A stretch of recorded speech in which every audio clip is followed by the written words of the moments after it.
Well, good morning. It is great to be here this morning. So glad that you were able to join us, whether you're here or whether you're joining us online.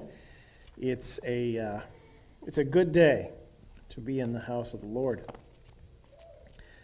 We are making our way through the book of Proverbs, tackling it topically, dealing with most every topic that's in the book.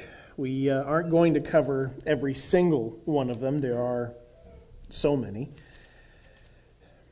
But recently we've been going through some ungodly traits, things that we need to watch out for, things that shouldn't be a part of our life, and things that we need to be careful with in others, how we can interact with others. This particular section deals specifically with how we can have relationships in a world that is filled with people who are sinful. All of us are sinful, and there's different ways that Proverbs gives us advice and wisdom on how we can interact with others in a way that is honoring to God, and how we can conduct our business and live our lives wisely. So that's one of the reasons why I appreciate the book of Proverbs. It just showcases how much God has invested in our daily lives. And the ungodly trait that we are looking at this morning is scorners. Now, that's a term we don't use very often. It's not one that probably most of us are really familiar with it. So I wanted to put up a definition. Scorners are basically the same as mockers and scoffers. We don't use either of those terms a whole lot either. But the definition that the Bible gives of a scorner or a scoffer is someone who jeers, mocks, or treats something or someone with contempt, or who calls out in derision. Mocking someone is indicative, or it points to the fact that that person, the scoffer or scorner, believes that they are better than someone else and can degrade that person. So the core of what is going on when a person mocks and scorns someone, it's value, human personal value. So a scoffer or a scorner believes that someone else has lesser value than themselves, and therefore they look down on them, can make fun of them at their expense. So it's all about value. That's the core of the problem here with a scorner, someone who mocks others, who jeers at them, treats someone with contempt. It's about value. They look at someone else, they think they're better, or they think that they're worse, and therefore that they believe that justifies looking down on them and treating them with contempt or mocking them. So it's about that value. And that is a very serious thing. Proverbs has a lot to say about scorners or mockers. The first verse in chapter 1, in verse 22 of Proverbs.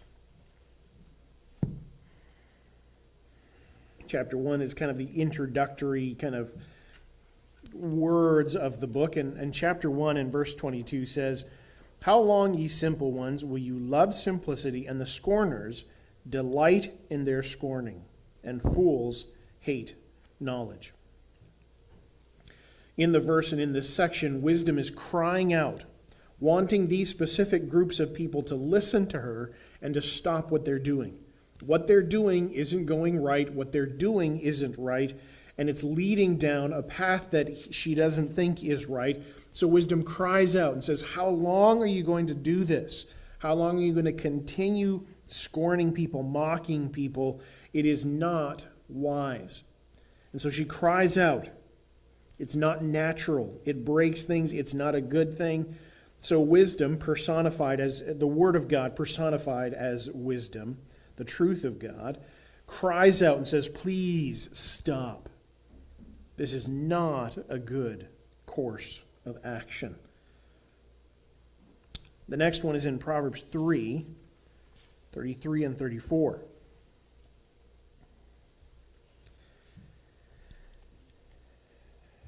It says, "The curse of the Lord is in the house of the wicked, but he blesseth the habitation of the just. Surely he scorneth the scorners, but he giveth grace unto the lowly. One of the reasons why wisdom cries out is because God treats scorners, God looks down on scorners. It is something despicable in his sight. He doesn't like it. So he looks down on it. Scorners, by their very nature, as I said, it's about value, and they look down on others with disdain. They look down on them as if they're lesser value than they are. They despise others. And it's that same kind of way that God looks down on scorners, people that mock others. God looks down on them because of what they're doing. It's so bad. He dislikes it so much that he looks down on them. So in the same way that they think that they're better than others, God looks down on them as well. He scorneth the scorners. It's not something that is healthy. It's not something that's good. God has a very low opinion of scorners. And then chapter 9 and verse 7 is the next verse.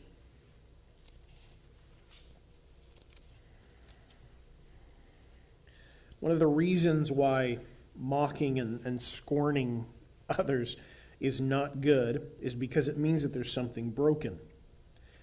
It says, "He that reproveth a scorner getteth to himself shame, and he that rebuketh a wicked man getteth himself a blot."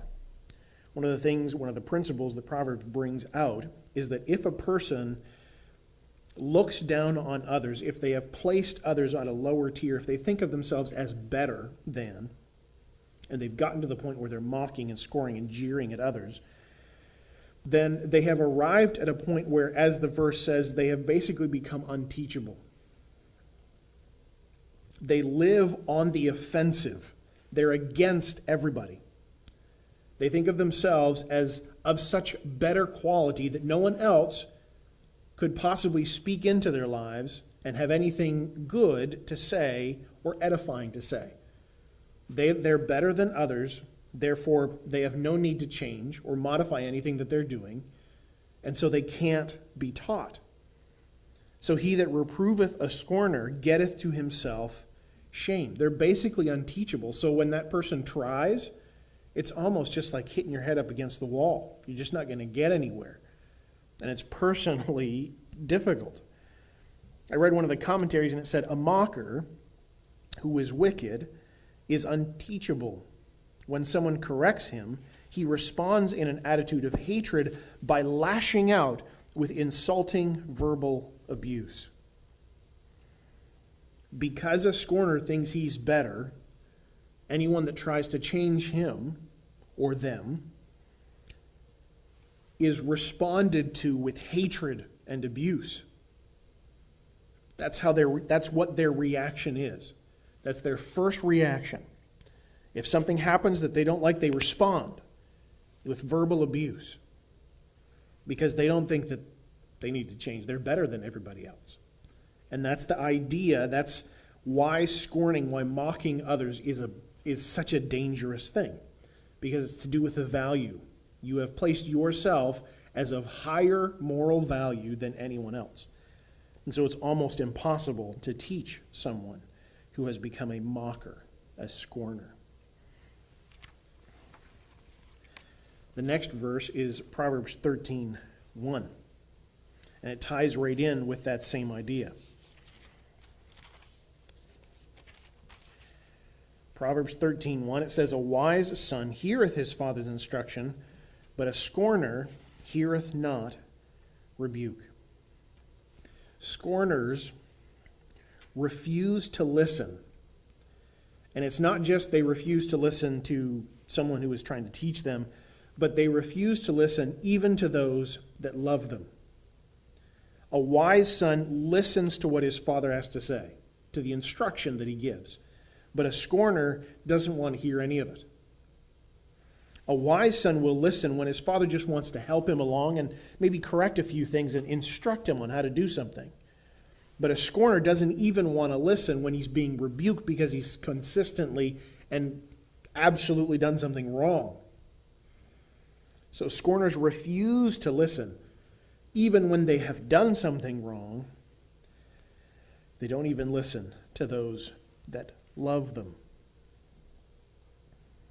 And then Proverbs 19:25.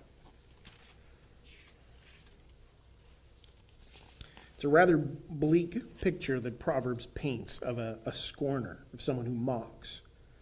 Proverbs 19:25.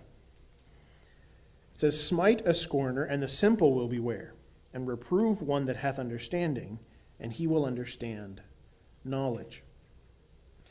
It may be, after looking at those couple verses, that we would get to the point and say, well, we shouldn't just have anything to do with scorners. Shouldn't even try to teach them, just let them do their thing and just don't have anything to do with them. But 1925 says, while a scorner is possibly unteachable, while that person may have gotten to the point where they are completely unteachable, still the wrong that has been done needs to be corrected because others will learn from the discipline. While a scorner may be unteachable, others will learn from the judgment that they face. So it doesn't mean that if someone looks down on you and just refuses to see sense at all and thinks that they're better than you and they've done something wrong, it doesn't mean that they shouldn't be judged for that. Because in that will bear fruit in other people's lives as well. The simple, as it says, will beware. They'll see, oh, that person did something wrong. And even though they think that they're better, they're still getting punished for that. There's still judgment for that.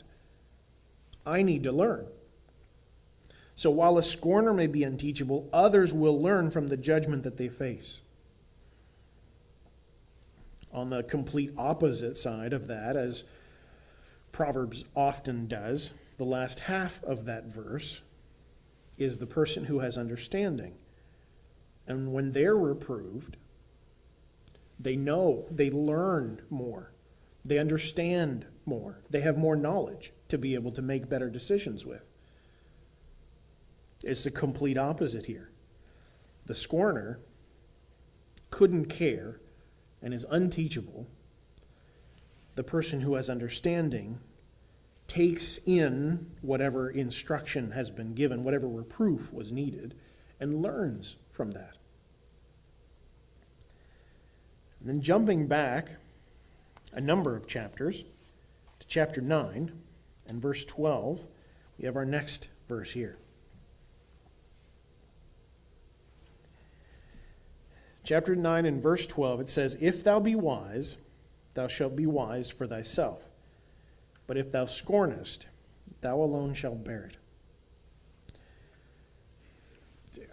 A little bit difficult to understand. It can seem like it's saying something that it's not there. It's worded in a way in the Old King James where it's more difficult to understand than it probably should be. If thou be wise, thou shalt be wise for thyself. Basically, if you're wise, it will have great benefit to you. When you make an effort to understand the wisdom that God gives and apply that into your life, it has great benefit for yourself. It benefits you a tremendous amount.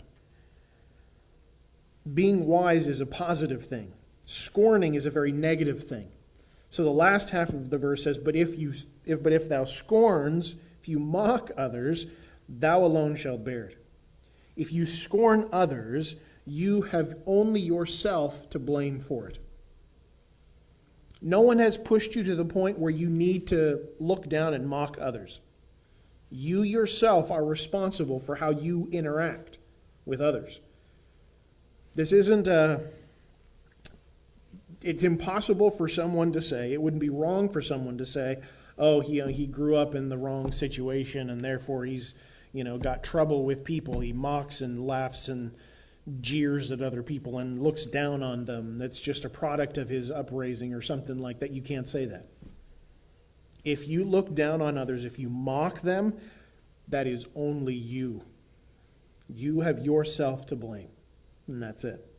If you're wise, it greatly benefits you.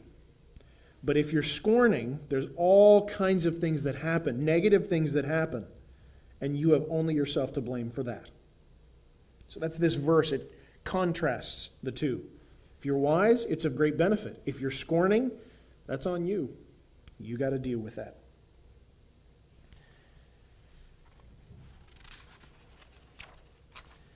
Then chapter 14. Chapter 14 and verse 6.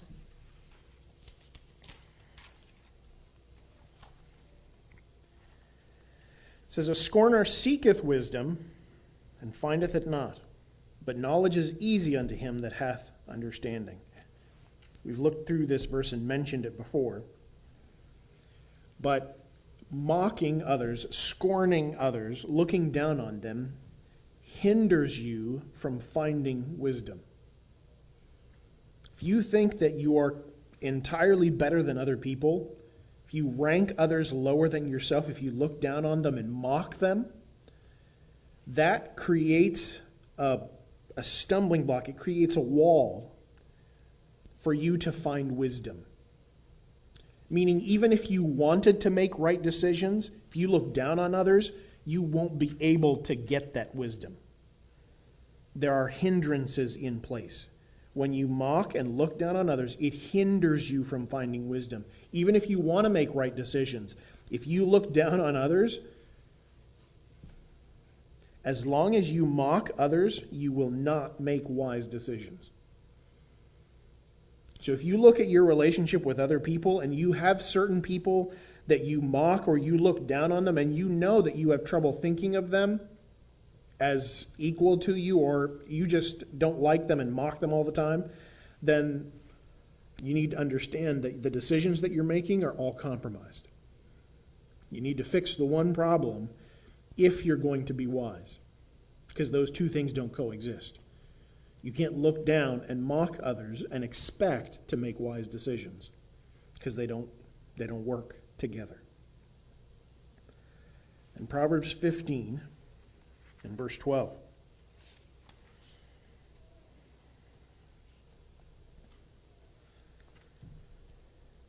This ties in with a few of the verses that we looked at before. Proverbs 15:12, it says, "A scorner loveth not one that reproveth him, neither will he go unto the wise." If you look down on others, you probably won't be able to accept any time that you're wrong.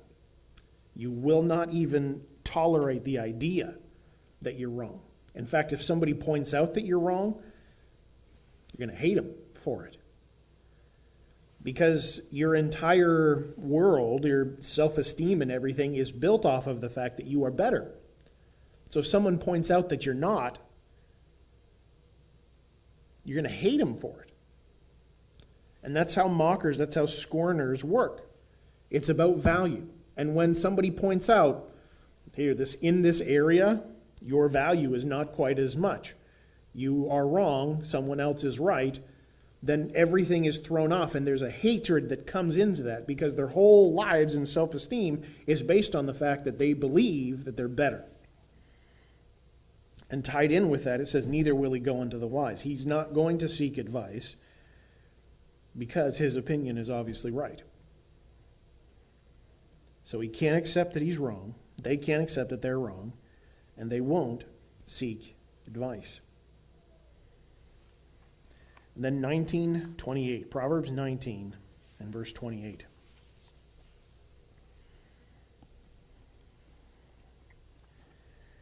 It says, "An ungodly witness scorneth judgment, and the mouth of the wicked devoureth iniquity."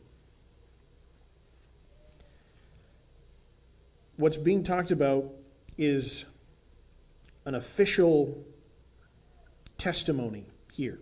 So this is an interaction that would happen in court or with an authority.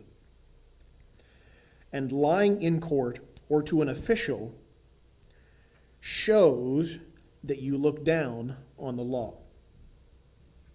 When you lie in an official capacity, whether you're in court or in front of an official of some kind, when you lie, it shows that you have ranked yourself as of more importance than whatever truth or law or anything that exists. You have ranked yourself above it. Therefore, it doesn't apply to you, and you look down on it. You scorn it. Therefore, it's okay to lie, because what you believe is far superior. No one else can tell you what to do. My opinion is better. I am better. And that includes in how it's written. that the fundamental problem is not necessarily the laws that they're interacting with in the world, but that applies to God's law. So when a person thinks it's okay to lie in an official capacity, it showcases that they're also not okay with God ever telling them what to do. So lying in an official capacity or to an official showcases that you have a disdain for God. That's the essence of the principle of the verse here. That's what's going on here. That's why scoffing and scorning is a big deal. Mocking others, looking down on them, that's why this is a big deal. Because it showcases the heart issue. That I believe I'm better than anything that God has to say. Therefore, I don't need to listen to him. And if I'm better and I don't actually need to listen to him, well, then it's a very short step to go from don't need to listen to God to obviously everybody else is worse than I am. I don't even need to listen to God. That's how that step works. We set aside God, and then it makes it very easy for me to also set you aside and to think less of you and to mock you and to look down on you. Because my relationship with God is compromised, I don't think what he has to say is of any benefit. I'm not going to listen to that. Therefore, I'm not going to listen to people. And if I encounter a law that compromises what I think I want to do, I'm definitely not going to listen to that. So it has to do with value. And not just what you think of others, but how you think of God. Everything about our lives goes back to our relationship with God. And when that's compromised, it has a knock-on effect. And this is one of the ways. Some people, it's going to show up in other ways, but a person that struggles with mocking and with this kind of thing, if their relationship with God is compromised, this is how it's going to show up. You're going to look down on others. You're going to cheapen what other people do and the opinions of other people as well as the law itself. You're going to think very little of it. Well, it doesn't apply to me. I'm better than that. Then just a few verses later, in Proverbs 19:29, talking in the same kind of vein, it says, "Judgments are prepared for scorners, and stripes for the back of fools." So it's directly tied in with the previous verse. And basically, discipline and justice are specifically prepared or intended for those who look down on it. They don't care about it. The law has consequences. Those consequences are specifically there because there are scorners. And the judgment that comes, the discipline that is necessary when we break the law, it is intended for scorners. It's prepared for them. So if you despise and look down on the law and talk bad about it, you mock it, that just shows that the law was specifically meant for you. You're the one that specifically needs it. Judgments are prepared for scorners, and stripes for the back of fools. If you despise and look down on the law, you talk bad about it, you think less of it than what you think of yourself, if you rank those who, if you mock it, that just shows that the law was specifically meant for, it was prepared for you. Then tied in with a verse that we looked at before, Proverbs 21:11. It says, "When the scorner is punished, the simple is made wise, and the wise is instructed. And when the wise is instructed, he receiveth knowledge."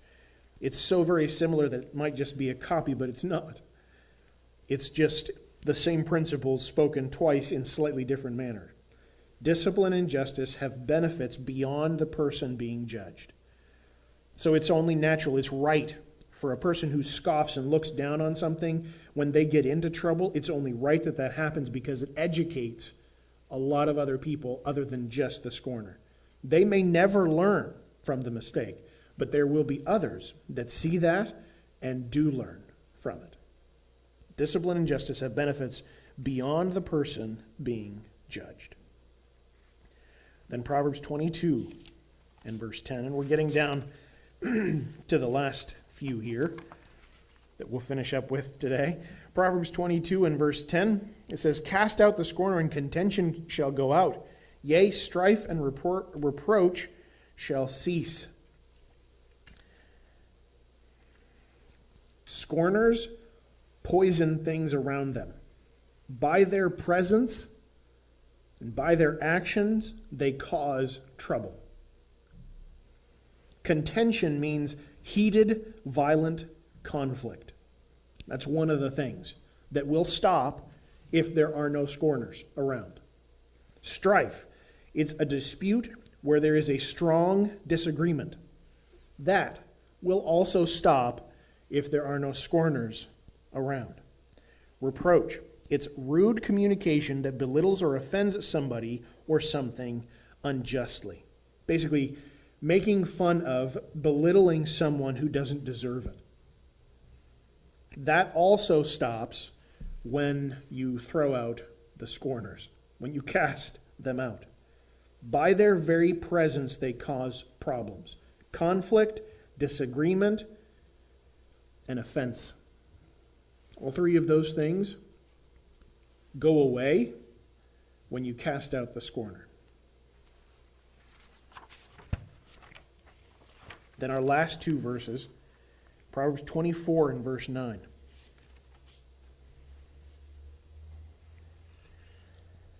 "The thought of foolishness is sin, and the scorner is an abomination to man." A person who mocks, who makes fun of and taunts others for their own benefit and to take other people down a notch, it actually makes other people sick. Now, in our current day and age, it's not uncommon for people to laugh when other people mock others and put other people down. But no one actually wants to be around them. Nobody wants to have a friend who mocks them, who belittles them, who thinks that they're better than them all the time. And that's the principle that's being talked about here. The scorner is an abomination to men. It actually makes people's stomach turn to be around that kind of person all the time, that mocks and looks down on others and that just makes fun of them and taunts them. It actually is an abomination. It makes your stomach turn. So while sometimes people do wrongly laugh at it, no one actually wants to be around them. Then the last verse is Proverbs 29 and verse 8. This shows the scope of the damage that a scorner can do. It says, "Scornful men bring a city into a snare, but wise men turn away wrath." Scorners are dangerous to the public. It's one simplistic way of saying it. Depending on the positions that they hold, or potentially how many that there are, they can cause a whole city to go up in flames. By their very nature, they stoke flames. They make fun of people, they put them down, and that causes, as we saw before, it causes violent disagreements, conflict. It causes all kinds of different things. So when scornful men are around, depending on how many and what positions they hold, they can inflame a whole city. They can cause the destruction of a whole city. Because when you look down on others and when you take joy in mocking them, there is actually no limit to what that kind of person will do. Because you have decided that you have greater value than others, your life is more significant than others, then really nothing is out of bounds there at that point. Once you have established your worth and other people's worth, you see this all over the place, but most especially in things like World War II and the death camps and those kinds of different things. when people placed themselves as having greater value than others. And in time, that led to places like Auschwitz and all of those camps. That's the end result of it. It starts much more mild, but that's the end result. That's what it leads to. Because at that very core, they believed, those people that were able to do those kinds of things, I'm better. Therefore, they have less value. And then at that point, all you have to do is determine how much value that person has compared to you. And it's all the same discussion after that. Whether you believe they still have some more value, or whether you get to the point where you believe they're not worth anything. I'm worth so much. Scorning is a very dangerous thing because it twists, it messes with things, and it has to do with value. Not necessarily yours, but how you value other people. And when other people are valued less, I can make fun of them for my own benefit. I can mock them. I can look down on them. So it's a very dangerous thing. And when you get to that point, as the principle says in Proverbs, they have almost become unteachable. Because the heart of the issue that needs to be dealt with. It's the humility before God that needs to be dealt with. Because they actually believe that they're better than God, which was Satan's original sin as well. So this scorning is not a word that we use, but all of us are probably familiar with a mocker of some kind. And that's the hard issue. That's where it starts. We're going to finish off with our live stream there. Thank you so much for joining us this morning. We appreciate that you took time to be with us.